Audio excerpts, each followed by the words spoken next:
Bonsoir tout le monde, bonsoir mesdames et messieurs les conseillères et les conseillers, bonsoir les voir, bonsoir aux gens qui nous regardent en difficulté. Alors bienvenue donc à cette séance ordinaire du 7 novembre 2022. Novembre est un gros mois ici pour la municipalité, on va entrer en période budgétaire. Alors compte tenu des éléments que nous connaissons, le contexte économique actuel, le changement dans les rôles et tout ça, ça va être un gros mois et beaucoup de travail. Perspective pour arriver à créer un budget qui soit équilibré dans tous les intérêts qu'on puisse porter, de façon sorte qu'on réussisse, on veut bien qu'on puisse poursuivre dans nos projets, puis en même temps, être capable là, pour nos citoyens, nos citoyennes, donner un budget qui rend compte la majorité des capacités de payer des choses. Alors, ceci dit, bienvenue encore une fois et on va tout de suite commencer avec la période de questions. Alors, si dans la salle vous avez des questions, septembre, si vous préférez attendre le point qui concerne l'intérêt que vous avez, c'est correct ou c'est grave. Moi, je voulais parler pour la réglementation des chiens ensemble. Oui. Comme des flashbacks qui me reviennent. Excusez. Votre nom? Marie Spontaine. Madame Fontaine, voulez-vous attendre au point parce qu'il y en a un point là-dessus ou vous voulez vous exprimer maintenant? Oui, je parle. OK, parfait. Excellent. Alors, on y va donc avec la 2.1, l'adoption de l'ordre du jour. Alors, vous avez l'ordre du jour devant vous. Est-ce qu'il y a des points que vous souhaitez ajouter à l'ordre du jour? Sinon, je prendrais un proposeur et un appuyeur pour l'adoption de l'ordre du jour. M. Bertrand, Mme Vadeboncoeur, tout le monde d'accord? C'est adopté. On passe à 2.2, qui est l'adoption des procès-verbaux, donc en 1. Et la séance ordinaire du 4 octobre 22. Est-ce qu'il y a des questions, des commentaires ou des corrections sur ce procès-là? Je prendrai un proposeur en appuyant, M. Raymond, Mme Formé. Donc, pour l'adoption, tout le monde d'accord? Parfait. Alors, on poursuit avec la séance extraordinaire du 17 octobre. Est-ce qu'il y a encore une fois c'était pas une grosse assemblée, il y avait un point à l'ordre du jour. Si vous avez... Merci, M. Jackson, de m'avoir remplacé. Ça m'a fait plaisir cette réunion-là, encore une fois. Alors, s'il n'y a pas de correction, je prendrai un proposeur en appuyant pour l'adoption. Mme Vadeboncoeur, M. Berthiaume, puis tout le monde d'accord? Oui. Et adopté.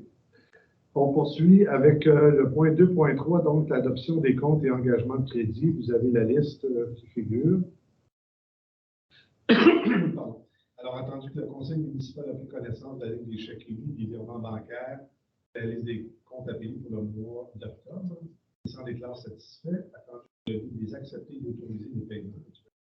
Il sera proposé, appuyé et résolu d'accepter la liste des comptes à payer ainsi que la liste des chèques émis et paiements bancaires, un total de 853 380 et autorisation est donnée au directeur général et Catherine Trésorier de payer. Proposé à Mme Formier, appuyé par M. Berthaud. Adopté. Comment? Pour l'usage public, parce que le montant est quand même assez élevé, 853 000 en date d'un mois. Mais il y a la moitié de ça qui va dans le nouveau camion de pompier autopompe qu'on a acquis. Donc, il a fallu payer le 450 quelques mille qui reste à payer. Donc, ce qui explique en grosse partie le gros montant de ce mois-ci. Donc, 513. Oui, avec les taxes. C'est vrai.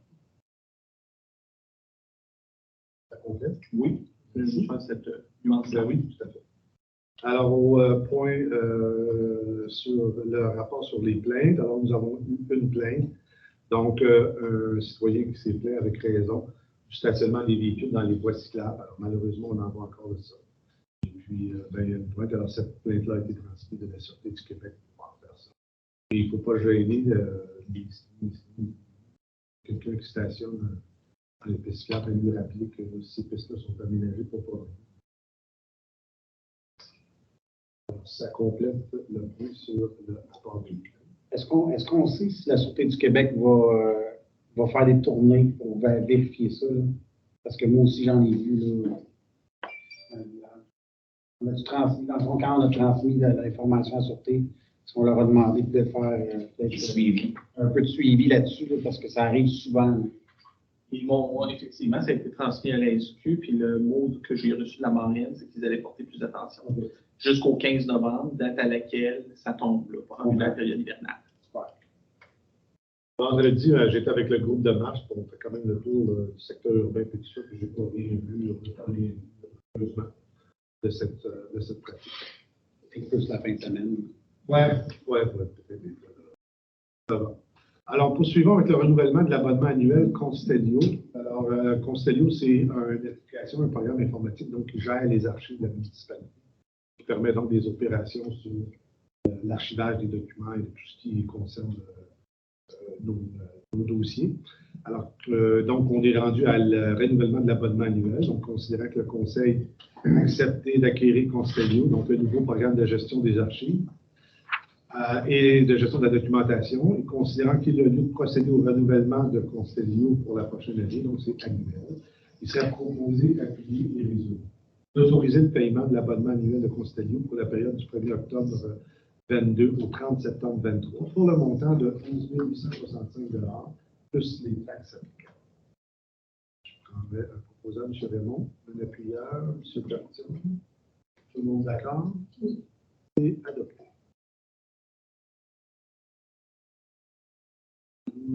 Poursuivons avec, à 2.6, dépôt des déclarations d'intérêt pécuniaire des membres du conseil municipal. Donc, à toutes les heures, les membres du conseil municipal doivent compléter, remplir un rapport sur leurs intérêts pécuniaires. Donc, si on a des intérêts qui touchent par soit des entreprises liées à la municipalité, soit autres intérêts là, qui peuvent interférer avec le code des déontologie. Chacun de ces membres-là doit les compléter. Alors, il serait proposé, appuyé et résolu de prendre acte du dépôt devant le Conseil des déclarations d'intérêt pécuniaire des membres du Conseil de la municipalité de Saint-Alexandre, dont M. Yves Barrette, Stéphane Vézina, Florent Raymond, Jean-François Berton, ainsi que Mme Julie Lavoncoeur, Anne-Sylvie Fournier et Marie-Ève Denico. C'est gentil.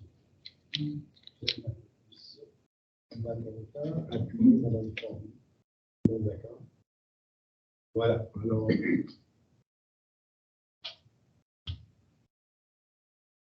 on poursuit avec le dépôt des états comparatifs des revenus et dépenses. Alors, le code municipal prévoit à toute l'instant de l'année le dépôt des revenus et dépenses de la municipalité à l'inflation. Alors, ce qu'on peut dire, je vais laisser le directeur général résumer brièvement le contenu, puis je vais y aller avec ça. Brièvement, en fait, pour expliquer, en fonction du code municipal, les municipalités doivent déposer au mois de novembre, à moins que ce soit une année électorale, mais là, c'est le mois d'octobre, 2 états financiers comparatifs. Le premier compare l'état des dépenses réelles au 31 octobre de cette année avec le 31 octobre de l'année d'avant. Donc, on vient vraiment comparer un peu les dépenses, ce niveau. Donc, quand on regarde le résultat, on remarque qu'il y a eu un peu plus de dépenses qui a été faites en 2022.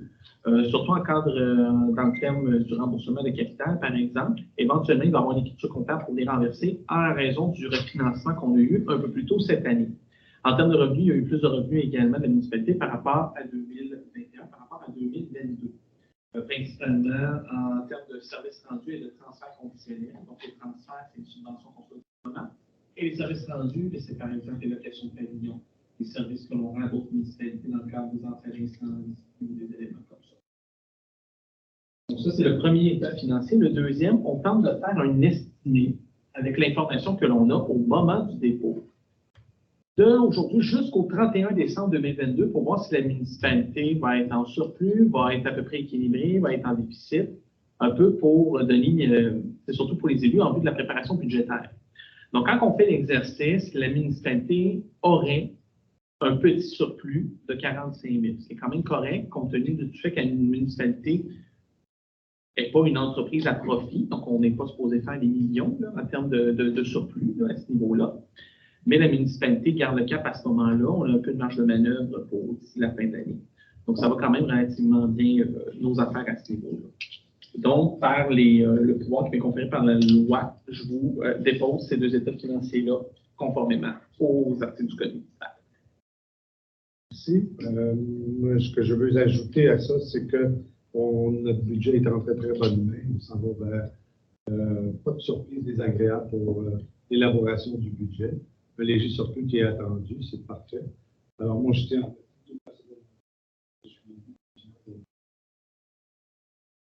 Merci à tout le monde. Et puis, ça augure très bien l'élaboration du budget de la municipalité. Alors, donc, pour en venir au fait, au fond, c'est que la proposition, donc, c'est qu'il serait proposé, appuyé et résolu que le conseil municipal prenne acte du dépôt de l'état comparatif des revenus et dépenses d'octobre 22 par rapport à octobre 21, ainsi qu'un état comparatif des revenus et dépenses estimés au 31 décembre 22 par rapport au budget 22. L'estimé au 31 décembre 22 des activités d'investissement est également dépôt. Un proposeur moléculaire pour acte de ça, M. Raymond, Mme Forné.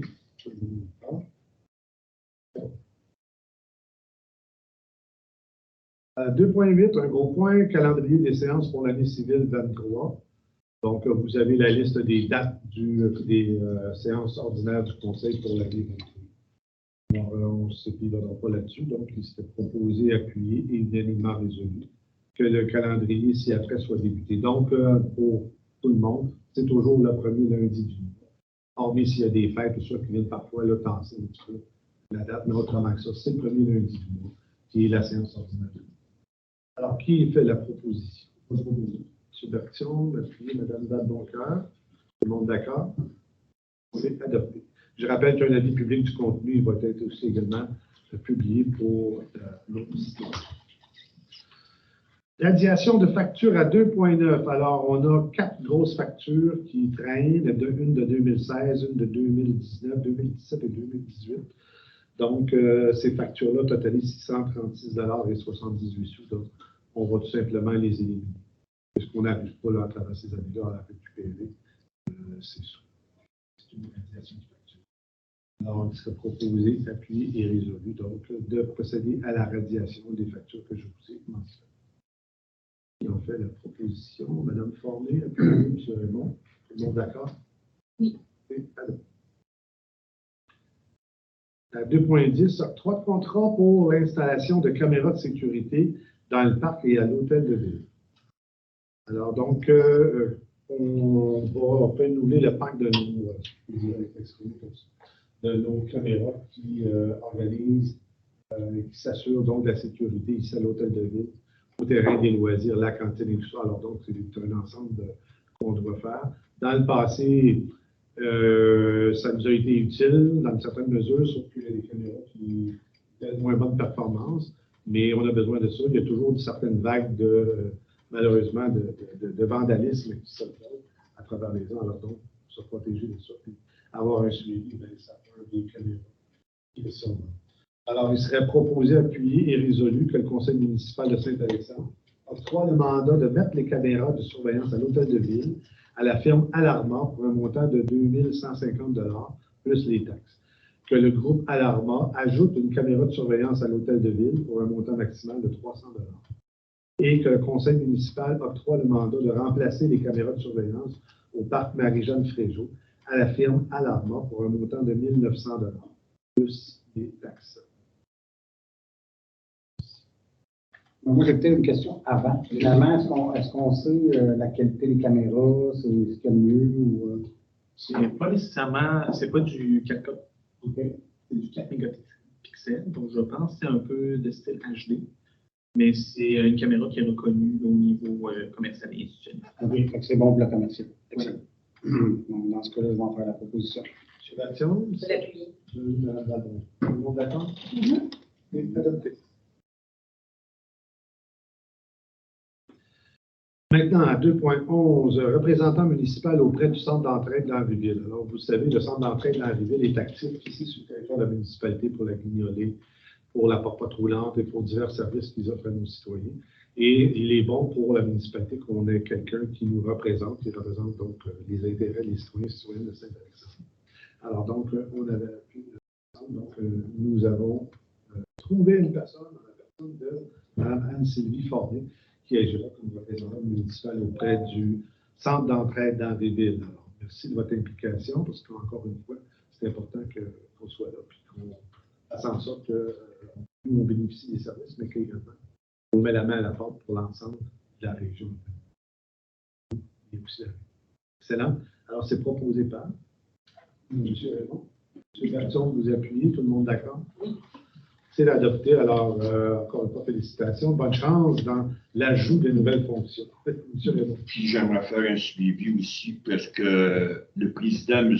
André Bergeron, quitte le centre d'entraide dans les villes. C'est M. Bernard Roussel qui prend sa place. J'aimerais envoyer une lettre de remerciement à M. Bergeron des années qu'il a passées. Je n'ai pas de problème avec ça, parce que c'est clair dans la tête de tout le monde, on n'a pas besoin de résolution pour ça. Alors, on prend acte, M. Raymond, et on va donner la suite donc, à votre souhait, effectivement. Quand on s'implique dans quelque chose, ben, c'est juste normal d'avoir un minimum de reconnaissance et de remerciement. 2.12, gestion des ressources humaines et relations de travail, services juridiques et services en ressources humaines et relations de travail de la Fédération québécoise des municipalités. Donc, c'est un service du FQM, ou de la Fédération québécoise des municipalités, là où on peut donc aller avoir des possibilités de services de salariés de compétences pour les divers services qu'on aurait besoin, dépendamment de notre situation au niveau des ressources humaines. Alors, donc, la municipalité de Saint-Alexandre mandate le service juridique de la FQM, ainsi que le service en ressources humaines et en relations de travail, afin qu'il la conseille et l'appuie, le cas échéant, au niveau juridique et en matière de ressources humaines et relations de travail, et ce, au tarif horaire. Alors, formé, appuyé, Mme Badboncoeur. Tout le monde d'accord? Oui. Monsieur, voulez-vous ajouter quelque chose, M. Lefebvre? Oui, c'est simplement que c'est vraiment une résolution de prévoyance, si je peux dire. Ça se peut qu'on n'ait pas de besoin du tout là, du service de la FQM, mais on ne voudrait pas se ramasser avec un vrai service, nous, à l'intérieur de la municipalité. Donc voilà.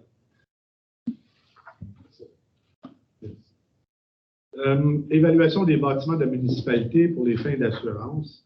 Alors, considérant que la municipalité de Saint-Alexandre, donc on doit procéder au renouvellement de notre contrat d'assurance le 31 décembre prochain avec FQM Assurance, qui est un service de la Fédération québécoise des municipalités. Donc, et la municipalité bénéficie actuellement de l'avenant de dérogation qui, lui, va venir à échéance le 15 mai 2023. Donc, il faut renouveler cet avenant-là et il faut donc procéder à une évaluation des bâtiments municipaux. Alors, cet exercice-là, nous avons soumis donc des offres de services à des firmes qui sont spécialisées là-dedans. Et il y a 4 évaluateurs agréés qui ont remis une offre de service. Alors, pardon, il y en a 3. OK, d'accord. Bon, 3 évaluateurs qui ont remis une offre de service pour procéder à l'évaluation des principaux bâtiments municipaux. Donc, il sera proposé, appuyé et résolu de mandater la firme Gauthier-Roy UOT évaluateur agréé afin de procéder à l'évaluation des propriétés municipales pour les assurances pour un montant de 5 000 $ plus les taxes applicables. Tout le monde connaissance, Mme Valentin vous proposez, M. Raymond, vous appuyez. Tout le monde d'accord? Tout le monde d'accord? Oui. Alors, c'est adopté. Point 3, sécurité publique, service de sécurité incendie, donc le rapport. Alors, vous avez la feuille de temps avec les principales sorties. Donc, qui ont été il y avait des questions là-dessus, M. Bravard est absent.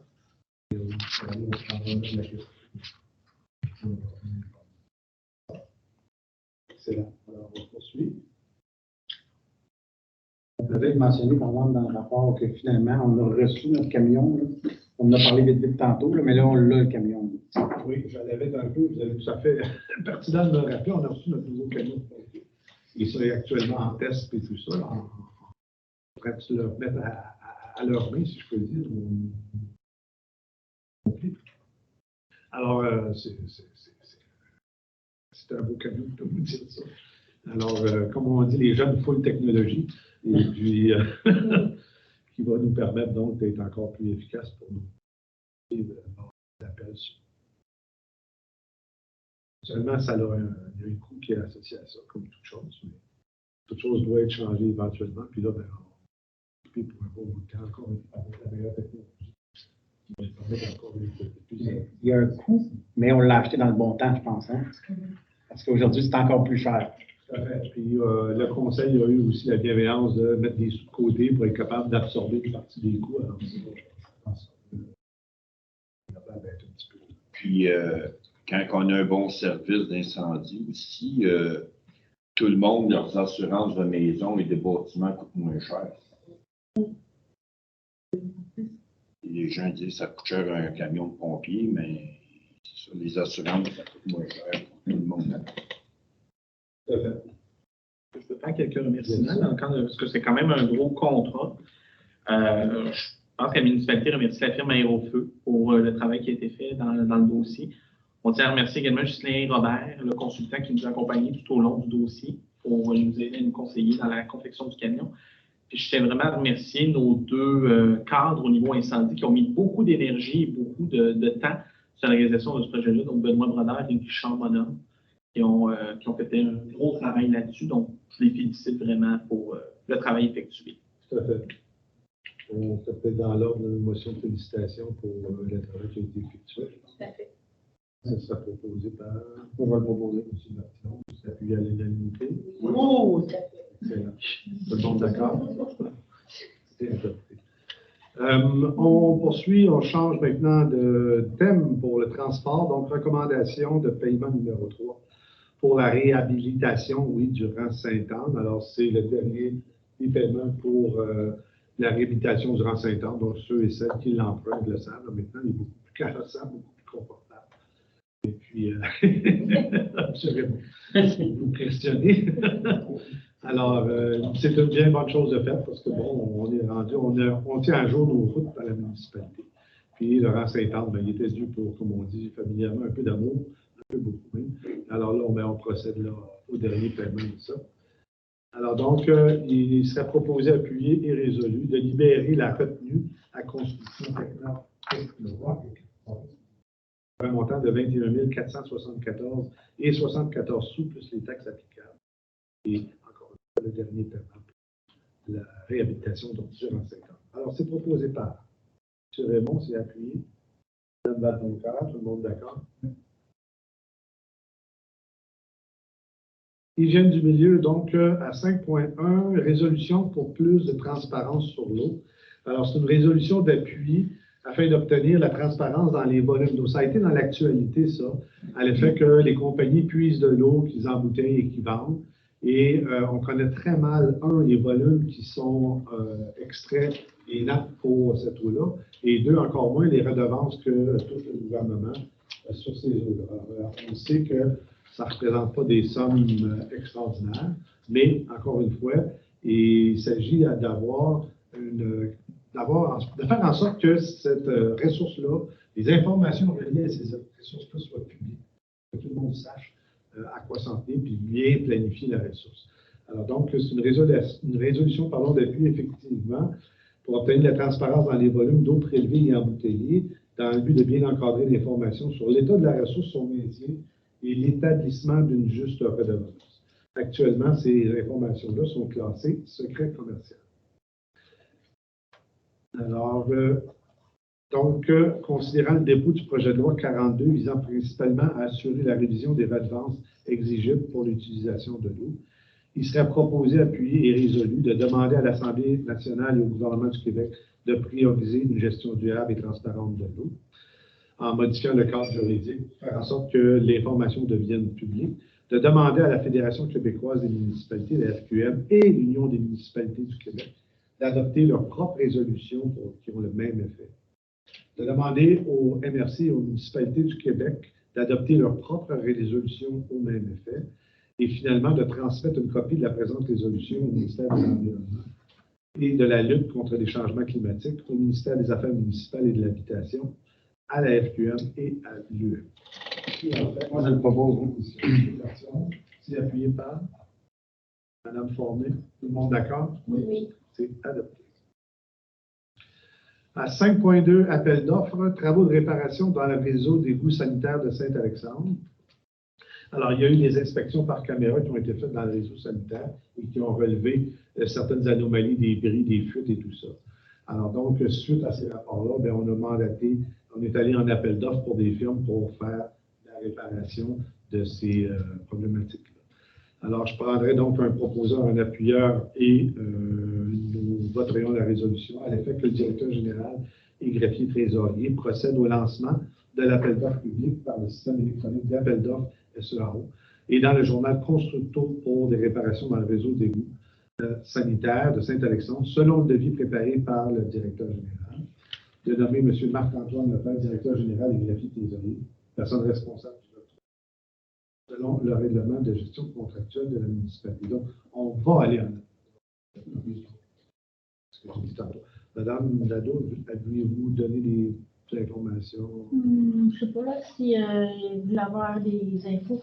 Ben, c'est plus comme, mettons, du colmatage alentour des tuyaux qui sont de l'infiltration. C'est ça qui vont réparer. Il n'y a pas de creusage dans les rues, là, c'est vraiment de l'infiltration. Puis des tuyaux qui sont trop rentrés, perforés à l'intérieur. Il y en a qui sont brisés.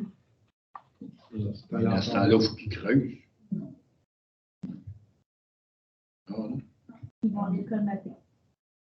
La réhabilitation. De toute manière, advenant le cas où est-ce qu'ils doivent creuser, on a marqué dans le devis que l'entrepreneur est responsable d'ouvrir la route et également de la fermer. Il n'y a pas trop de. Donc, c'est proposé par qui? M. Raymond, oui, appuyé par M. Bertillon, tout le monde d'accord? Alors, c'est adopté. Donc, on peut procéder à l'appel d'offres. Maintenant, mandat pour entretien du parc mellifère. Donc, vous savez, sur Sainte-Marie, au puits qu'on appelle, il y a le parc mellifère qui est là. Alors, on a des travaux d'entretien qui sont là, à l'arrachage de certains éclats qui sont morts et l'arrachage des mauvaises herbes avant que la semence se répande dans le parc. Alors, ce n'est pas des gros travaux, mais ça prend des gens. Donc, on a M. Xavier Arpec qui a été approché pour réaliser des petits travaux. Donc, il serait proposé, appuyé et résolu d'octroyer le mandat de réaliser des travaux d'entretien au parc mellifère à M. Xavier Arpec pour un montant de 571 $, et 20 sous. Je fais la proposition. Dans ton cœur, appuyé. D'accord? Oui. C'est adopté. Maintenant, 5.4, projet carbone scolaire. Alors donc, le projet carbone scolaire, c'est un projet où on explique aux jeunes de l'école primaire 4 grands thèmes environnementaux, les changements climatiques, la production des gaz à effet de serre, la conservation des ressources. Enfin, c'est 4 grands thèmes qui sont donnés par un organisme qui est accrédité par Carbone, le projet carbone scolaire. Donc, c'est CIM ici, CIM du Haut-des-Chevaux. Il a été donc à donner ces ateliers-là donc à nos jeunes à l'école. Alors, nous, ici à la municipalité, on trouvait ça pertinent et en droite ligne avec les objectifs du Fonds vert que nous sommes donnés en 2019 pour sensibiliser nos jeunes et tout ça à ces aspects environnementaux. Alors, donc, on nous demande donc un financement, un appui au financement pour la réalisation de ça, d'un montant de 1 250 $, donc, qui serait pris à même l'enveloppe du Fonds vert que nous sommes. Alors, il serait proposé, appuyé et résolu que la municipalité de Saint-Alexandre soit partenaire dans le cadre du programme Carbone scolaire pour la présentation des activités à Saint-Alexandre, que la municipalité de Saint-Alexandre effectue un don de 1 250 $ pour la tenue des dites activités et que ce montant-là soit prélevé dans le Fonds vert municipal de Saint-Alexandre. M. Bertillon, vous avez une proposition appuyée par Mme Valmontrand. Tout le monde d'accord? C'est adopté. Les noms viennent vite, hein, quand ils mangent des gens, là, c'est un peu... On change de thème, santé et bien-être. Donc, appui à la campagne, novembre 2022. Donc, novembre, je vous le rappelle, donc, c'est une campagne de sensibilisation au cancer de la prostate qui, malheureusement, atteint beaucoup de gens. Alors, donc, il y a plusieurs façons qu'on peut engager la mairie là-dedans. Donc, le 19 novembre, la première étape, c'est de faire en sorte que le 19 novembre soit la journée de sensibilisation au cancer de la prostate. Que le 19 novembre étant la journée québécoise de la sensibilisation au cancer de la prostate. Et on apporte notre soutien comme plusieurs villes au Québec. Alors, on va éclairer l'hôtel de ville en bleu le samedi 19 novembre 2022. Et on achèterait donc une trousse au montant de 99 $. On va recevoir un reçu d'impôt de 33 $, il faut le mentionner. Et donc, ça consiste en un nœud papillon et son mouchoir de poche, l'édition 22, et 7 paires de bas exclusifs pour cet événement. Alors donc, il serait proposé, appuyé et résolu que le Conseil municipal de Saint-Alexandre déclare le 19 novembre comme étant la journée de la sensibilisation au cancer de la prostate novembre, que la municipalité de Saint-Alexandre procède à l'achat de la trousse novembre au montant de 99 $ et distribue les items de la trousse à la population dans un souci de sensibilisation de la maladie, et que l'hôtel de ville soit éliminé les 18, 19 et 20 novembre dans le cadre de la campagne novembre. Alors, M. Berton, allez-vous faire pousser une moustache? J'essaye, mais ça ne marche pas, malheureusement. Hein? Toi, j'ai les bras tout pâles, là. Ben, c'est ça. Excellent. Alors, qui fait la proposition? Mme Fournier, appuyée par M. René. Oui, d'accord. Oui, je vais y passer. Ceci dit, j'appuie la campagne. La moustache, c'est un autre affaire. On change de thème, donc aménagement, urbanisme et développement. Service de l'urbanisme, le rapport. Madame Nadeau. Bonsoir tout le monde. Dans le courant du mois d'octobre, j'ai eu 618 permis, excusez. Ça change un peu. 18 permis, mais d'une valeur des permis 677 et un sou. 77 000 et un sou. Puis le montant des permis, 585 $. Puis mettons pour dans le courant du mois, qu'est-ce qu'il va y avoir à faire? Ben, comme mettons demain, il commence à drainer les pompes fontaines, puis l'inspection des pompes fontaines. Ça, c'est une compagnie qui vient faire ça. Puis il va y avoir la lecture des compteurs d'eau. Ça occasionne le naturellement dans l'eau. Ouais. Un peu d'inconvénients là, pour ce qui est des réseaux de distribution, mais nos citoyens ont été informés, tout ça. Alors. Oui. Oui. Mais il faut faire tout ce qu'il faut. Oui, c'est ça. Puis il va y avoir la lecture des compteurs d'eau. Puis il va y avoir dans le courant du mois, il faut que je prépare mon budget aussi de les usines. Puis dans l'historique, la liste là, des grands ménages, là, des terrains, j'ai commencé à faire le tour, il m'en reste encore. J'ai rencontré des gens, puis il y en a qui ont bougé. C'est dans le courant. Excellent. Comme on a dit, on cherche à embellir la municipalité, une question d'esthétique, une question de sécurité, les vieux bâtiments qui tombent en ruine peuvent représenter un certain danger. Et puis, comme on l'a dit encore une fois, on appuie nos citoyens, on n'est pas là pour jouer aux gendarmes. Naturellement, ce qu'on veut, c'est qu'il y ait des actions. Les gens ont besoin de temps, on est ouvert à ça, mais ça prend des actions pour commencer donc, à faire ça. Puis ça répond bien jusqu'à présent. Il faut le dire ça également aussi. Alors, excellence, on peut compléter cette opération. Donc, on s'est rendu à 7.2. Excusez-moi, est-ce que ça complète, Mme Nadeau? Oui. Ça va. Donc, on s'est rendu à 7.2. Donc, l'adoption du règlement 22-397. Donc, le règlement modifiant le règlement de zonage numéro 20-366 afin d'intégrer des dispositions concernant les garderies. C'est la troisième adoption du règlement. Donc, ça va.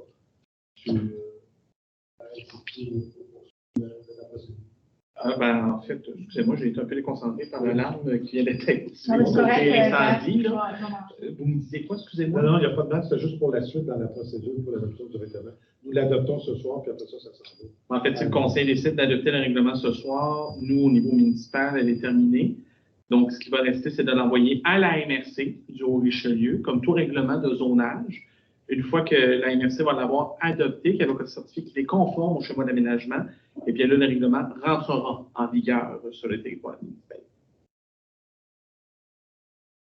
Je ne sais pas si... Moi, je voulais tout simplement savoir, il y a une chose que je comprends pas. J'ai comme un flashback. J'ai pas vu d'avis public comme tel qui annonçait là, le règlement, la modification du règlement. Je veux savoir de quelle façon ça a été publié. Parce qu'il n'y a pas personne qui a été au courant de ça. Là. Mme Fontaine, je dois avouer que je suis un peu surpris de votre commentaire. Oui. Parce que, premièrement, tout avis public est publié aux endroits prévus par le règlement sur les deux babillards à municipalité, sur le site Internet, dans la section avis public, et sur la page Facebook de la municipalité, ça a été mentionné. Mais dans votre cas particulier à vous, vous m'aviez demandé le fameux avis public. Et je vous l'ai envoyé par courriel au début du mois d'octobre, dès qu'il a été affiché. Ben, je n'ai pas vu afficher les gens de la municipalité. Est-ce qu'ils l'ont vu? Est-ce que ça l'a paru dans les citoyens de Saint-Alexandre ou si c'était sur Facebook? Personne ne va vraiment. Ça a été mis sur la page Facebook de la municipalité. Ça a été mis sur le site Internet. Nous, on a respecté ce qui est prévu au niveau de la loi, au niveau de l'aménagement. Donc, oui, l'avis public a été mentionné et oui, les gens pouvaient signaler à ce moment. Sans mention avis public. Absolument. Comme tout règlement.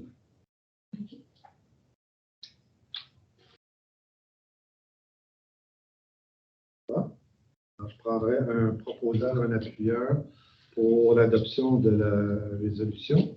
Donc, c'est proposé par Mme Vadeboncoeur, c'est appuyé par M. Raymond. Tout le monde d'accord? Alors, le projet est adopté. Maintenant, on poursuit à 7.3, politique nationale de l'architecture et de l'aménagement du territoire. C'est une demande d'appui. Alors, je vous fais grâce des attendus, il y en a une page et demie, mais simplement vous résumer que le gouvernement a adopté une politique nationale de l'architecture et de l'aménagement du territoire. Et donc, il définit des concepts tels que la densification des municipalités, qui pose des sérieux défis, tant matériels que financiers. Petites municipalités.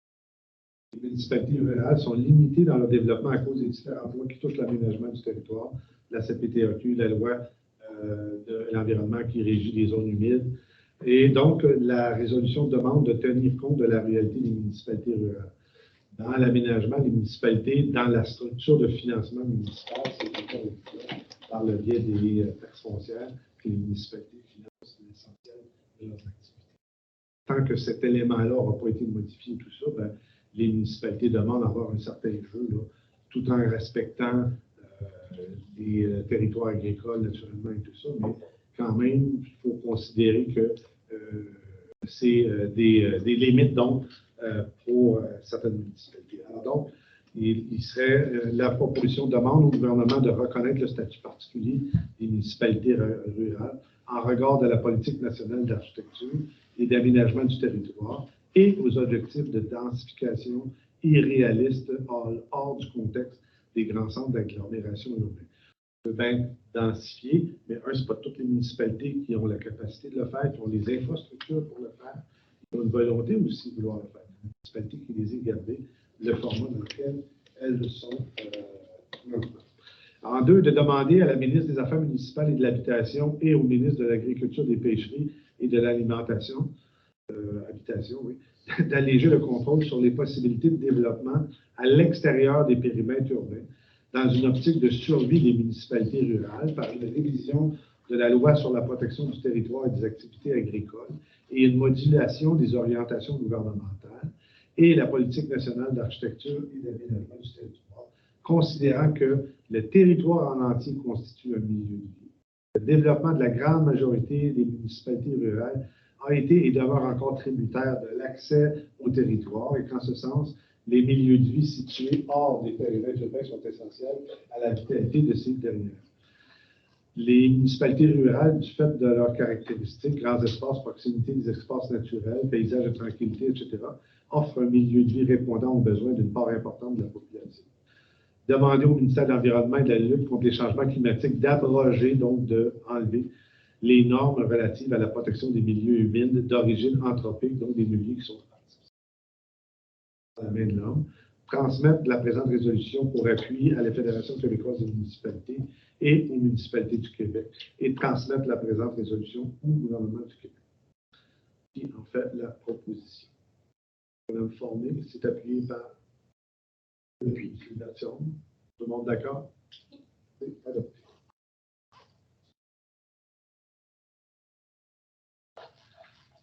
À 8.2, excusez-moi, oui, donc on change de thème, loisirs, 8.1, pardon, service des loisirs, culture et communication, le dépôt du rapport, Madame Aubert.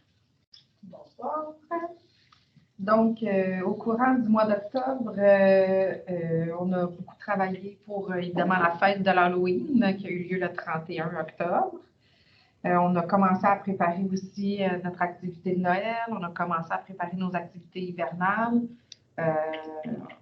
On se prépare pour l'inauguration de notre nouvelle butte à glisser. Donc, on se procure du matériel.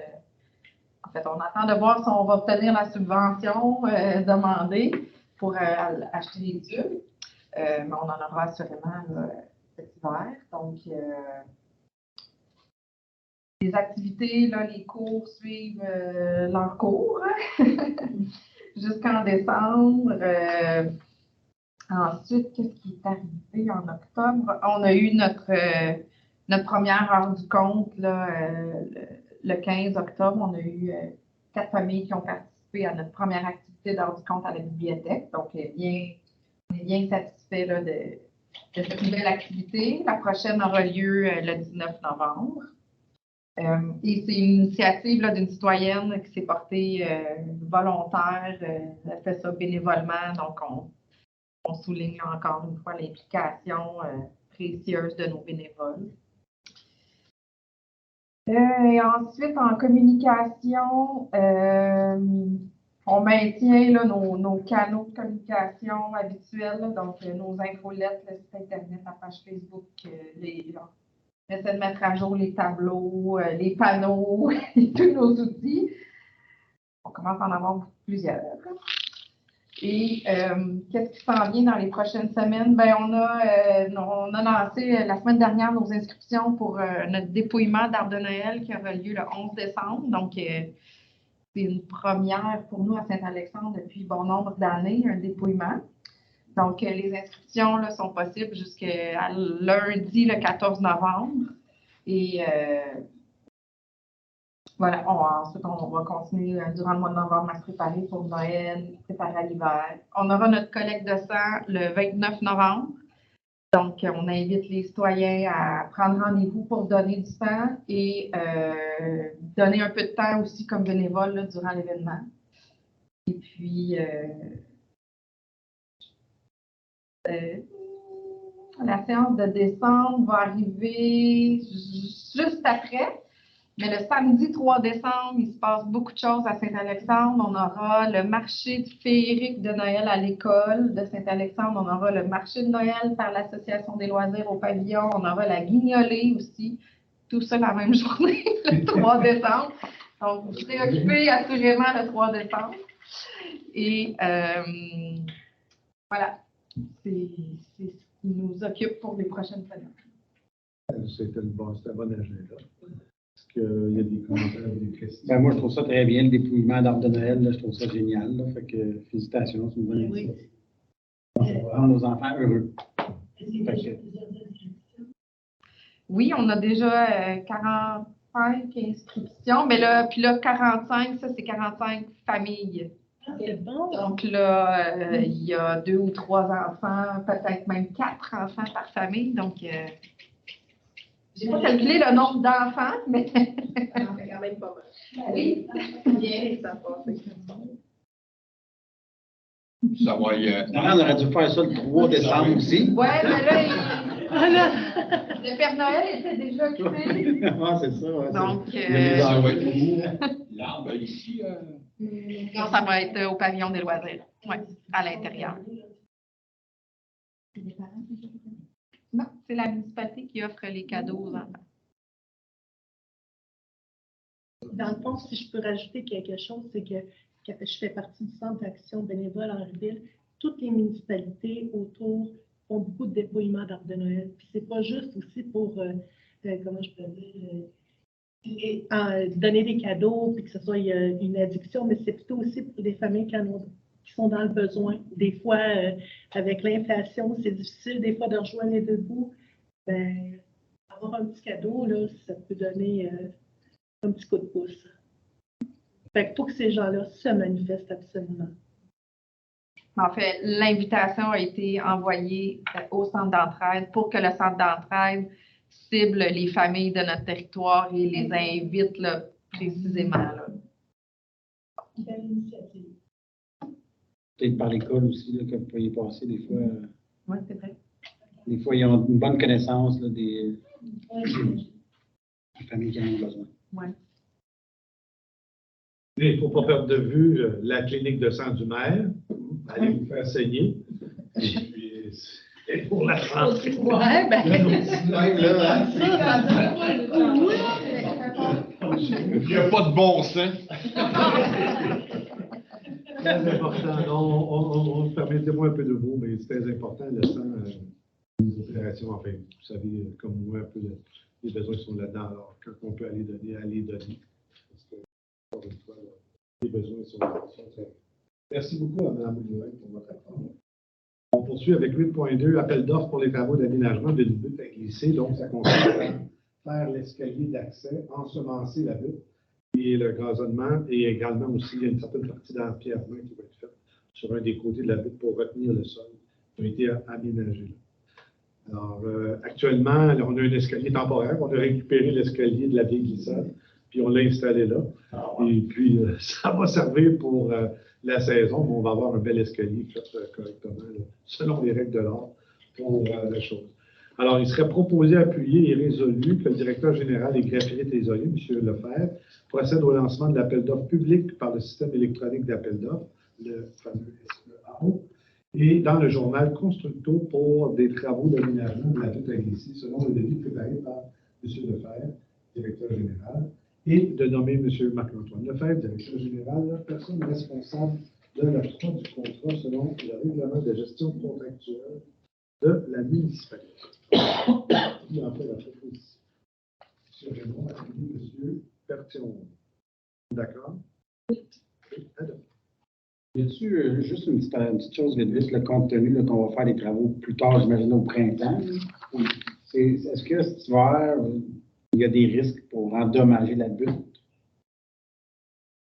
Mineur. Peut-être mineur, mais on est, après avoir vérifié avec M. Saint-Pierre, le concepteur, on est en mesure d'au moins offrir la glisse pour cet hiver. Donc, on est correct pour ça. C'est juste que on aimerait ça que ce ne soit pas un tas de terre. Là. Fait qu'éventuellement, il va falloir ensemencer, faire l'escalier dans les règles de l'art comme le maire disait. Puis dans le contrat, dans l'appel d'offres, est-ce qu'on va mettre des dates limites pour la réalisation des travaux? Bon, Idéalement, l'ensemencement pour que ça soit fait au Ouais, c'est un petit peu pour ça là, que je mentionne ce point-là, parce que si on a un appel d'offres, puis on va en appel d'offres, puis on ne met pas de date, ben, ils vont peut-être nous faire ça au mois de novembre l'année prochaine. Là. ça se modifie par ADEDA. Donc, on modifiera par ADEDA. Ouais, c'est ça. Actuellement, on a mis de céréales pour retenir le sol en espérant. Malheureusement, on n'a pas pu le faire comme on aurait souhaité là, à cause de la température et tout ça. Ce n'est pas juste les agriculteurs que ça affecte. Ça affecte nous autres aussi un peu. Mais l'objectif aussi de l'ensemencement permanent, ça va être aussi de mettre des fleurs et des petites espèces de thym, enfin, toutes sortes de petits trèfles latino, enfin, des espèces qui vont être là et qu'on va devoir faucher uniquement une fois par année. Et le reste du temps, ben, la butte va être fleurue. On espère dégager une belle senteur et tout ça. Alors, je vous invite à porter vos luges et autres Crazy Carpet pour en profiter donc de cette butte-là cet hiver, puisqu'elle va être accessible cet hiver. Ça va, donc on serait à 8.3, rénovation électrique du pavillon. Alors, on a dans l'enveloppe du Praban, qui est l'enveloppe pour les bâtiments municipaux, le programme d'aide financière.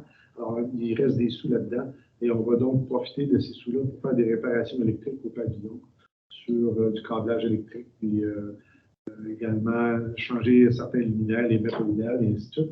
Alors donc, il serait proposé, appuyé et résolu d'octroyer le contrat pour le remplacement du boîtier contenant le câble de la génératrice au pavillon des loisirs, ainsi que les luminaires à ADT, ADTEC Incorporé, pour un montant de 3 427 $ plus les.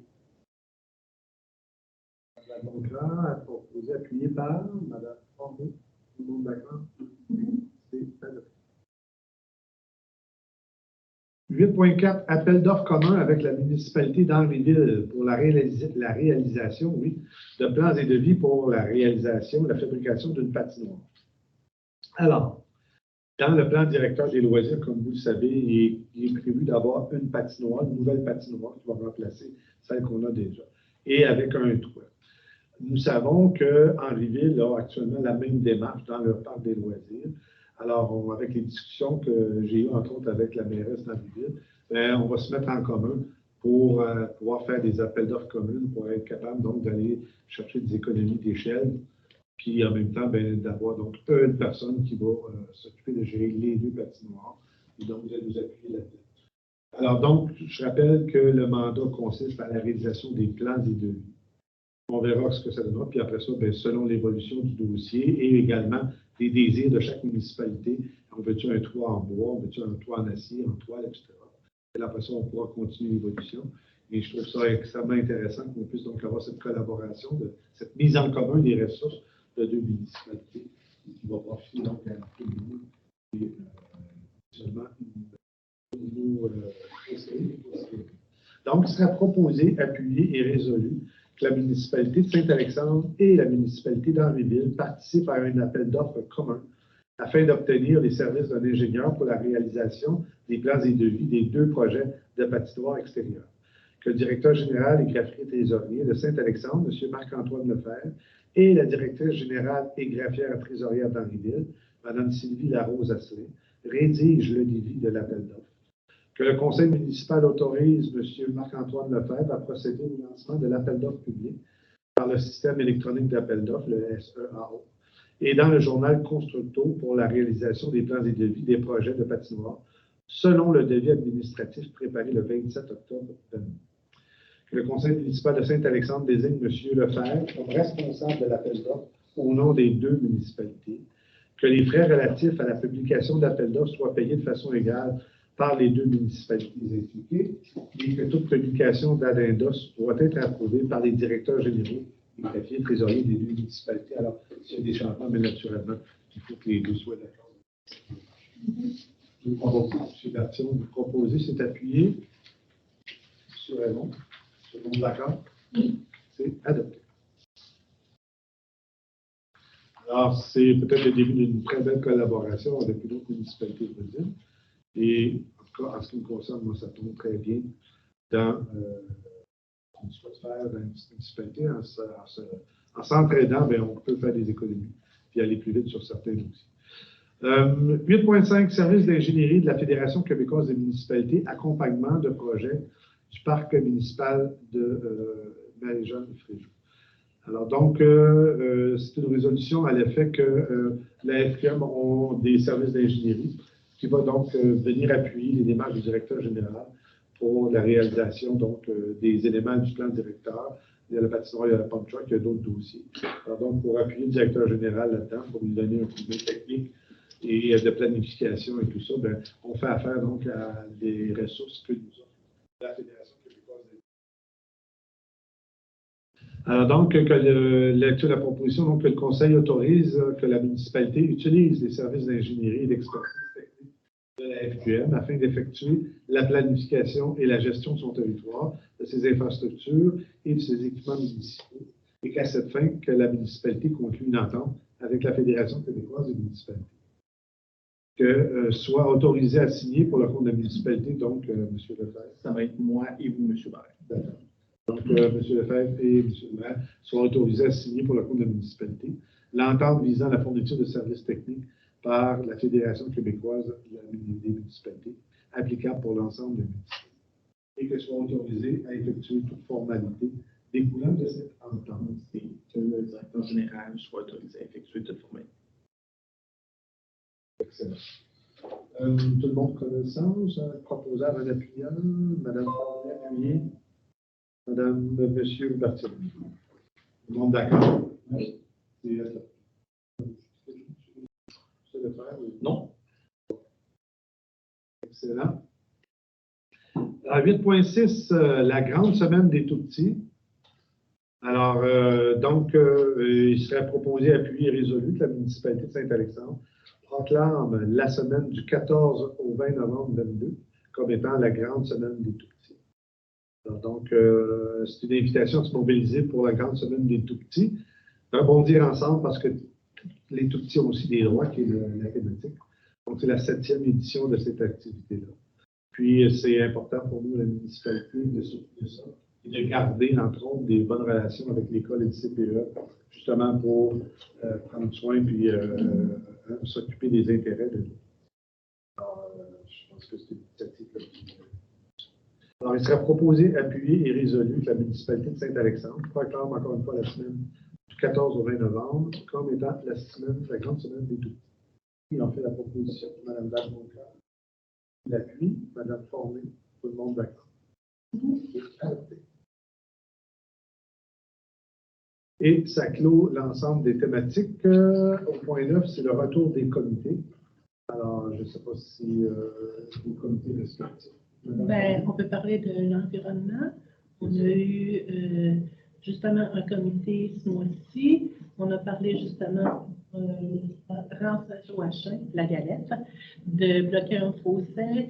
On a été en appel d'offres pour bloquer le fossé et faire une haie brisante. Il y a eu 4 tracteurs qui ont été contactés, Béfréjot, Chouanière-et-Morin, Pavage d'Audi et l'autre. Sable-Surprenant. Seulement un qui ont resté, Béfréjot. Là, c'est ça, on veut savoir quand est-ce qu'ils sont disponibles, les quantités et tout ça. Fait que dès que c'est possible de commencer, ben, c'est un grand pays. C'est ça?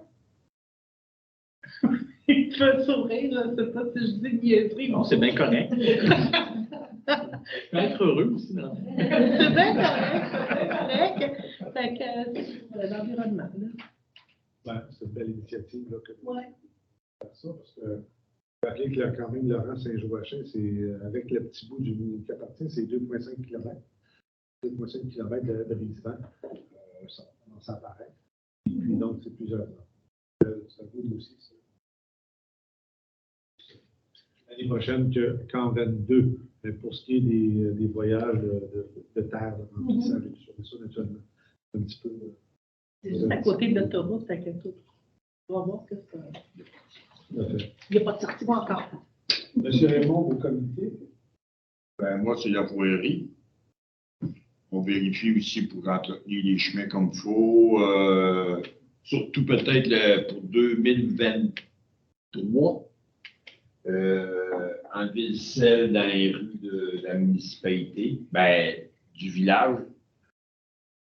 Ça dépend. On vérifie ça. C'est un bon dossier qu'on fait un suivi pour voir si c'est faisable tout ça. C'est pas cet hiver, c'est 2024, ça? 23-24. 24, ouais. C'est un des bons dossiers. Puis on surveille le quinque aussi, qu'on regarde peut-être pour pas faire le quinque dans 2 ans, ça aussi. L'année prochaine. 2023, ça risque d'être surtout une année de plein de vie. Peut-être si on est capable de réaliser les travaux, on en profitera. Ça dépend toujours des subventions puis qu'on peut aller chercher. Des gros projets. Des beaux projets. Ouais. Parce que le camp, ça reste. Il y a du 6e rang, tu as besoin peut-être d'un peu d'amour aussi, là, mais le camp, ça reste quand même le prochain gros chantier de bois. Parce qu'on est quand même pas mal à jour là, dans le reste de nos. Monsieur Berthier? Ouais, écoute, je peux parler peut-être, on a eu le comité sécurité incendie, là, compte tenu que Stéphane n'est pas là. On a parlé de la campagne aussi publicitaire là, qui a commencé. Je ne sais pas si vous avez vu les panneaux là, qui ont apparu. C'est une forme de teaser, en fait, c'est le lancement de notre campagne. Donc, il y a des citoyens qui se sont prêtés au jeu. Puis, on les voit sur les panneaux à l'entrée de la municipalité. Donc, ça, c'est la première des choses. Donc, au printemps, vous pourrez voir la suite, là.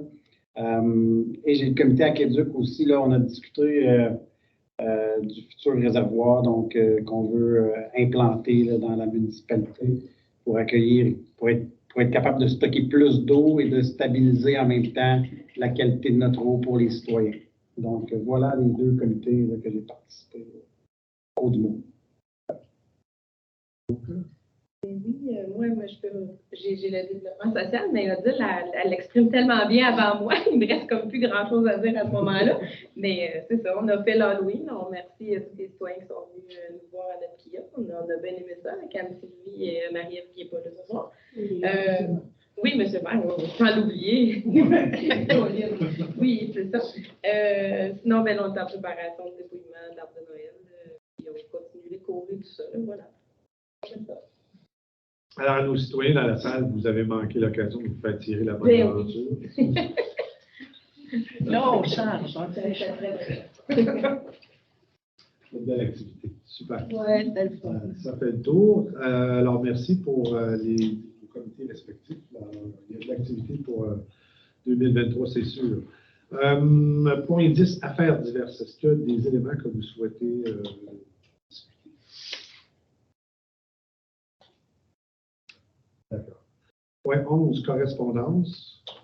Vous avez la liste des correspondances qui est là. J'attire simplement votre attention sur une correspondance qui n'est pas banale. Donc, nous avions adopté, vous vous en rappelez, une résolution de félicitations à Mme Audrey Bogmans pour son élection.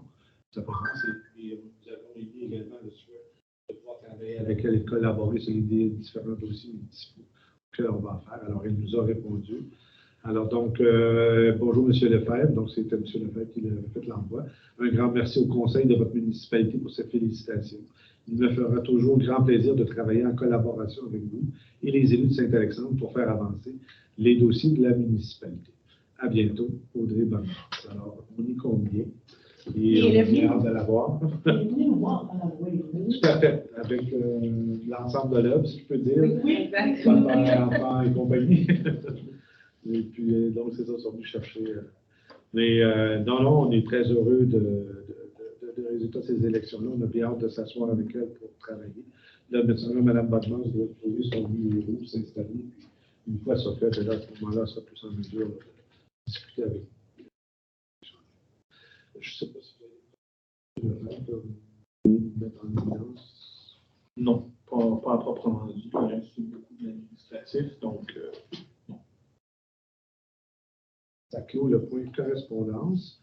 Période de questions, est-ce que dans l'historien, oui? Claude Breton, le toit pour la partie noire, oui, je ne suis pas là antérieurement. Pourquoi ils veulent faire un toit? C'est savoir donner quoi de plus? Okay. Actuellement, le fait d'avoir un toit, ça va prévenir les précipitations liquides qu'on a maintenant en janvier et en février à cause des changements climatiques. Ça va offrir également un grand espace d'ombre pour les citoyens et les citoyennes qui vont vouloir en profiter. Et ça rend la patinoire un équipement 4 saisons, de cette façon-là. On va être capable de faire des activités, des danses, des soupers, des renommées.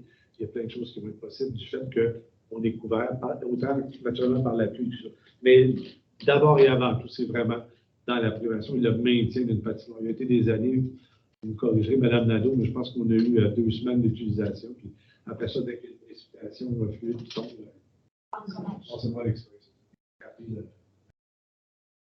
Alors, et on n'est pas les seuls, hein. Tout le monde s'en va là-dessus. Alors là, c'est des styles et tout ça, on a plein de photos. Vous tapez toit patinoire, puis vous allez voir sur le net, plein de municipalités. Naturellement, ça augmente le coût de patinoire. Je pense que ça vaut le coup encore une fois les raisons. Les rayons soleil. Alors, ça devient un complexe multifonctionnel. En servir n'importe quand, c'est ça qui est le fun. Puis, ben, on sait que la municipalité dans les villes a les mêmes ambitions. Ce qu'on sait moins, c'est quel type de toit, parce que là, il y a aussi une panoplie de choix là-dedans. Tu peux avoir en bois, en acier, ça peut être des toiles, un peu comme on peut voir là, sur certains dômes agricoles et tout ça. Alors, il y a une possibilité. Là, maintenant, il faut que le conseil, maintenant, ça fasse une tête sur les différentes possibilités, puis oriente en fonction des critères qui lui sont. Et c'est dans les critères. Les subventions, puis... La deuxième question. Oui. La chasse a commencé au chevreuil. Ça serait possible de mettre dans le flambeau suicide, de dire aux gens de faire attention pour aller se promener dans les bois pour rien. Ma conjointe, samedi après-midi, a trouvé de retourner un petit gars qui s'en venait dans le bois. C'est la période de chasse, là. Tu sais, on ne veut pas qu'il y ait d'accident. Aujourd'hui, je suis allé chercher les disquettes des caméras, on a des caméras, là. Puis on a pogné un couple avec un chien qui se promène dans le bois. À côté du poste qu'on soigne les chevreuils. Quand on amène des animaux de l'extérieur, ça fait fuir les chevreuils. Puis, si jamais c'est en période de chasse, il faut qu'il arrive d'accident. C'est possible de faire de quoi pour cautionner les citoyens. C'est pas. On a la meilleure personne pour répondre à la question. Je pense qu'il y a moyen de publier. Facebook, peut-être une publication, là, compte tenu de la chasse, ça pourrait être relayé sur Citoyen de Saint-Alexandre. Il y a pas des auteurs, Un flyer. Ça serait bon de mettre les dates. Je pense que c'est ça aussi le problème, c'est qu'on ne sait jamais, on sait un peu à peu près quand ça commence, mais quand est-ce que ça finit, puis tu sais, c'est un peu ça que c'est pas clair, là, je pense. Mais sur le site de la fonte, tout est écrit. Ouais, c'est ça. Ouais, mais c'est ça, sur le site de la fonte. C'est ça, parce que là, les citoyens qui ne savent pas, eux autres, là, ils ne regardent pas ça. Non, maintenant. c'est ça. On peut aller, le club de tir, ça pourrait être une référence pour l'information. Oui. Oui, tout à fait. Si on est matin, on vous appeler. C'est une bonne Et on idée. prend là. bonne note de votre suggestion. Ah non, parce qu'à un moment donné, c'est déjà arrivé, il y a bien des années, en début, il y avait eu un accident de chasse, là. Mais tu sais, je ne souhaite pas ça à personne, parce que tu sais, depuis le nombre d'années que je chasse dans mes bois, ça arrive régulièrement. Ça ne me dérange pas que le reste de l'année, qu'elle prenne des manches, ça me fait plaisir. Mais quand c'est la période de chasse, Bien sûr. j'en ai un que je communique, il me demande avec l'autre, c'est quand ça commence. J'ai envoyé des dates par texto, puis c'est beau, il dit, j'ai pas me promener de mon chien, pas de trouble. La soir, je suis allé en voir un nouveau. Puis là, j'ai quelqu'un d'autre à le voir, je soupçonne c'est qui l'enfant, mais il faut que je le confirmer. Puis tu sais, c'est déjà arrivé à ma conjointe, c'est valeur, ça arrive tout le temps elle. Là. Ça veut dire que c'était pas tant de la chasse. On a un dossard, on a un fusil dans les reins. Non, on ne pas pêche aux poissons. Mais c'est une bonne idée. Et puis, on va regarder avec certainement sur le site. Peut-être un flyer, en tout cas, ça, je laisse entre les mains des. Même en rentrant sur le panneau. En rentrant sur le panneau, effectivement. C'est comme quand c'est le temps des vecteurs, les chemins, là, vous mettez de quoi, là? Ça peut être de quoi de similaire et tout. En même temps, c'est des terrains privés, tu sais, le monde, ils vont chez vous, dans le fond. Ben, j'ai des pancartes. Devant le mirage chez l'autre, elle dit. Ils passent par un chemin ou parce qu'ils passent par un chemin, tu mets une pancarte, là, tu sais, je sais pas, dans le chemin. La cage à mon père, il y a une pancarte terrain privé dessus, elle est clouée dessus. Puis j'ai un de mes voisins, mon entrée de cour, qui va se m'en faire.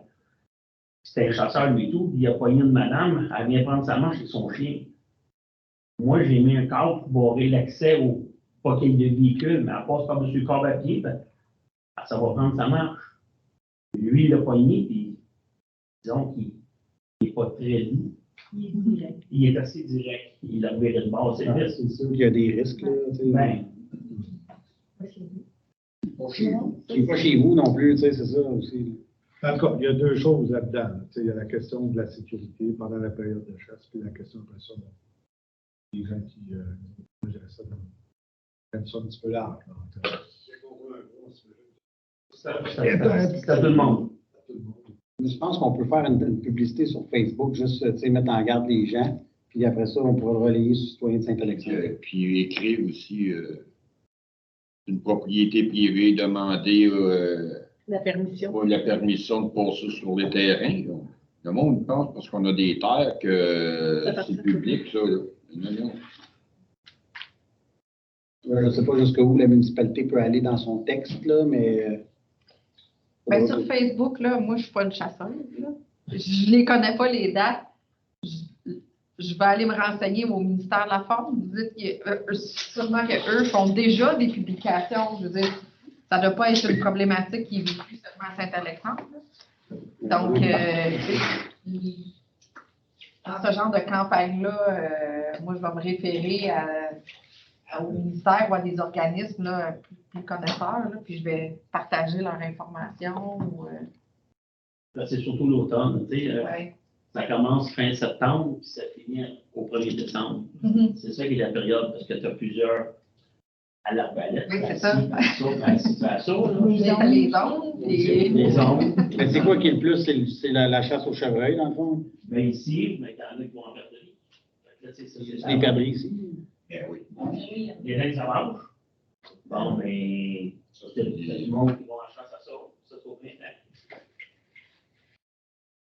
Alors, le respect des périodes de chasse, puis c'est pour la propre sécurité des gens. En même temps, tu sais, je me dis, le ministère de la Faune, là, il devrait faire un job là-dessus, là, tu sais. C'est comme leur responsabilité, là. Oui, je sais, M. Bartion, que le ministère publie des choses. J'ai vu des publicités à cet effet-là. Et de taper sur le coup, Parce qu'on a été longtemps à faire la guerre aux 4 roues. Maintenant, on a barré le bois, on a voulu sécuriser le bois. Mon père s'en fait sa passe, puis il rencontre deux jeunes sur un 4 roues.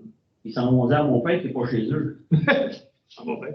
Ah ben, Fait que, tu sais, t'es pas chez vous, ben, c'est parce que moi, je paye les taxes, là. Fait que là, tu parles avec les jeunes, mais ils ont un 12 sur le rack, ils font quoi? On ne sait pas, là, mais il y a des problèmes de 4 roues, on a réglé ça, là. Mais depuis 85 est débâti, ça l'a coupé bien. Il y a plus de chemin qui a accès. Ça fait partie de la gang, il faut vivre avec ça. Et, effectivement, la question du respect du territoire, c'est une chose. Cette semaine, j'entendais à la radio, c'est un peu dans la même optique, mais des gens qui arrivent avec le look dans des restaurants. Ouais. Qui me demandent le nom de dire, ben, c'est parce que ça ne marche pas de même. Je veux dire, mais je prends bonne note de votre idée, M. Breton. J'aurais une autre question. Bien sûr. La garderie de chiens, Bien si sûr. vous me permettez, Bien je sûr. suis vraiment désolée. La dernière réunion, il y avait eu, ça avait été mentionné qu'il y a un suivi pour l'isolation dans le parc à chiens. Est-ce que vous savez si ça a été fait? En fait, il n'y a pas eu de demande encore de permis. On n'a même pas approuvé le règlement, fait qu'il n'y a rien qui a été fait encore. Il n'y a personne qui a manifesté un intérêt pour demander un permis encore. On attend que le règlement soit passé. Ok, puis j'imagine. Tant que le règlement n'est pas passé, les autres ne peuvent pas bouger. Alors, Ok, c'est bon parce que je me demandais parce que ça avait été quasiment passé à l'adoption ce soir. Si ça avait été vérifié pour l'isolement, puis pour les bruits, puis qu'est-ce qui va dire que c'est vraiment 30 mètres? Et moi, si ça me dérange, ça jette chez vous, quel recours que j'ai? C'est ça qui m'inquiète beaucoup. Parce que, il y a toujours le règlement sur les nuisances. c'est ça, c'est Qui est ça. en vigueur. Puis sur lequel... J'imagine qu'eux autres, ils vont être régis soit par le MAPAC ou Pro-Anima ou Anima, je sais pas quoi, là. J'imagine qu'ils vont avoir des règles à suivre aussi face à ça. En tout cas, les règlements de base, c'est un peu ceux que vous connaissez déjà qui ont été inscrits. Puis effectivement, lors de la demande de permis, bien, ça va être rappelé les exigences que contient le règlement pour l'aménagement de la gare. J'imagine que ça va être écrit clairement pour que si c'est pas respecté, qu'on ait des recours, là. Pour obtenir le permis, il faut que ça soit bâti en fonction des critères qui sont indiqués. Mais y a-t-il quelqu'un, mais qu'il y ait une demande de permis, mais que ça soit réalisé, y a-t-il quelqu'un qui va aller vérifier, voir s'il respecte tous les critères? Là? Notre service d'inspection municipale, Mme Nadeau, qui est juste derrière vous, là, qui va s'occuper de s'assurer que tout soit conforme. On le sait que c'est un sujet un peu sensible. C'est sûr qu'on va garder un œil. Surtout la première qui va se faire construire. Y a-t-il un maximum dans la municipalité ou, tu sais, il y a une demande de permis pour ça? Y a-t-il un maximum? Avez-vous, tu sais, une ou deux garderies dans la municipalité que vous allez tolérer ou si 975 font la demande, vous allez donner des permis à. Je ne sais pas si tu comprends ce que je veux dire. Là. Non, mais il va y avoir les distances à respecter aussi. C'est ça. là. Je le sais, là, mais tu sais, s'ils rencontrent toutes les Soit dans la distances. zone, il faut que tu respectes les distances et les critères de ça. Si tu as ça, bingo. Mais si tu n'as pas ça, ben là, Ok. On subit des zones. C'est toutes les zones agricoles. OK. Ils pourraient en avoir 10 dans la municipalité, mais ils ne pourront jamais avoir plus que 6 chiens, incluant les leurs. avec les distances et l'acoustique, là, comme on faisait ajouter. Là,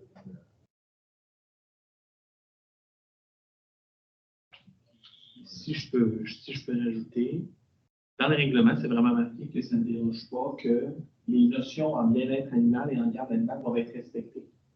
Donc, oui, s'il y a des règles qui sont régies par le MAPAC, la titulaire ou le titulaire du permis est responsable de respecter ces éléments-là. Même chose au niveau de poids minimum. Et l'inspectrice, dans le fond, va s'assurer que oui, ce soit fait, mais il n'y a rien qui empêche que s'il y a un problème ou quoi que ce soit, il peut y avoir une plainte qui est faite, ça va être étudié par le service d'urbanisme à ce moment-là ou par l'autorité compétente qui sera nécessaire. Il y aura le suivi rendu là. Vous savez, comme ça m'inquiète, je ne sais pas d'entre vous s'il y aurait quelqu'un qui serait content d'avoir une catégorie de chien à 30 mètres de sa zone de maison. Là. Je ne sais pas lequel serait prêt à accepter ça. Mettez-vous en marque. Comme je vous dis, on essaie de trouver un équilibre entre tous les désirs qui entourent un peu ça, puis de trouver la voie là, qui est la plus correcte pour tout le monde. À un moment donné, il faut trancher avec des chiffres et des distances. Ça, puis il faut que j'absorbe aussi là, que la maison elle va perdre de la valeur chez nous. Là. Ça, je ne sais pas qui va être responsable de ça. Notre maison ne perdra pas de valeur parce que des maisons dans le rang des dessous, il n'y en a plus une tonne, là, puis surtout pas à vendre. Puis en même temps, tu sais, moi, je reste pas loin de chez vous. Là. Moi, j'ai des cochons à côté des fois quand ça sent le soir. Ça sent pas bon. Vous sortez dehors prendre une bonne bouteille. Je ferme les fenêtres, puis tu sais, on s'arrange, mais c'est un peu ça. C'est sûr que vivre en campagne, malheureusement, ça a des inconvénients. Là, je pense qu'on a fait un bon compromis avec le nombre de chiens comparativement à d'autres municipalités qui autorisent des nombres qui sont complètement, là, c'est 20 chiens, là, on parle. Là. Nous, on a limité ça quand même à 6, incluant les leurs. Donc, je me dis, c'est un compromis qui est, à mon sens, raisonnable. Tu sais, tu peux avoir des petits chiens, tu peux avoir des gros chiens. Il y en a qui jappent pas, il y en a qui jappent. OK, je suis pas consciente de tout ça. Là. Ben, moi, je viens de la campagne, je suis d'ancienne agricultrice. Fait que je suis capable d'en toffer. Mais des chiens qui jappent, là, des vaches qui boquent, ça me dérange. Mais les chiens qui jappent, ça peut être une alarme pour les vaches qui sont pas loin aussi. Il y a des inconvénients, mais on essaie. J'ai un voisin, moi, que le chien jappait toute la nuit pendant des années de temps qu'il a fait ça. Il n'y avait rien qu'un. Rendu là, il y a quand même la notion de nuisance qui s'applique. Puis là, ben, tu sais, les gens, si ça ne convient pas, ben, ils vont devoir vivre avec les conséquences des plaintes. Puis, tu sais, à un moment donné, je pense que chacun a sa façon de voir les choses, mais ils doivent aussi respecter les règlements qui sont en place. S'ils ne les respectent pas, ben, il y a des choses qui peuvent être prises par la municipalité après ça pour attirer des droits. Puis dans le minimum de chiens, vous avez mis 6 chiens, là. C'est-tu le minimum? Y a-t-il un plancher ou un maximum à grandeur de Québec? Y a-t-il le maximum incluant les chiens de propriétaires. Ça pourrait-tu aller jusqu'à, vu que, mettons, la personne qui voulait demander ça, il avoir, mettons, 15 chiens, mais là, il y a 6 chiens, ça ne vaut pas l'investissement qu'elle ne fasse pas le mot. Rendu là, c'est au propriétaire à prendre sa décision. Mais le règlement dit vraiment que c'est un maximum de 6 chiens, incluant les chiens d'exploitation de garde. S'il y en a 10, elle n'est pas conforme.